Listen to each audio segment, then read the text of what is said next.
আবারও মদ বিরোধী অভিযানে সাফল্য লাভ করল দামচড়া থানার পুলিশ।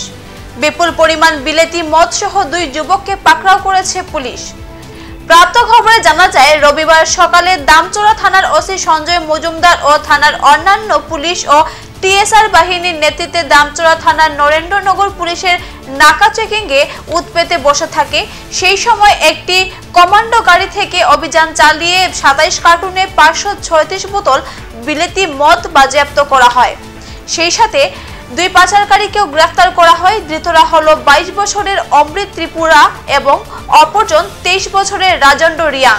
এই দুজনের বাড়ির দামচড়া থানা এলাকায় বলে জানা গেছে। ধৃত 2 পাচারকারীর বিরুদ্ধে মামলা হাতে নিয়ে জোর জিজ্ঞাসাবাদ চালিয়ে যাচ্ছে দামচড়া থানার পুলিশ।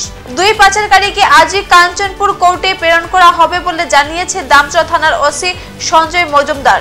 এছাড়াও জানিয়েছেন যে আগামী দিনেও দামচড়া থানার পার্শ্ববর্তী এলাকাগুলোতে নেশা বিরোধী অভিযান জারি থাকবে। আজকে সকালবেলা আমরা নরেন্দ্রনগর নাকাতে চেকিং এর সময় TR022983 নম্বরের একটি কমান্ডার গাড়িকে আটক করি এবং আটক করে এর মধ্যে থেকে 536 বোতল 27টি কার্টুন ভর্তি বিলেতি মদ আমরা বাজেয়াপ্ত করি এবং কমান্ডার গাড়িটি সহ বিলেতি মদগুলো বাজেয়াপ্ত করি এবং গাড়ির মধ্যে থাকা 2 জন পাচারকারীকে আমরা অ্যারেস্ট করি। আর যে বাজেয়াপ্ত করা মদগুলির বাজার মূল্য প্রায় 80,000 টাকা। যে 2 জন পাচারকারীকে আমরা আজকে কাঞ্চনপুর কোর্টে আমরা প্রেরণ করি। এখন কথা বিদায় নিচ্ছি। পরবর্তী অন্য সংবাদ পেতে আমাদের সাথে থাকুন। ধন্যবাদ।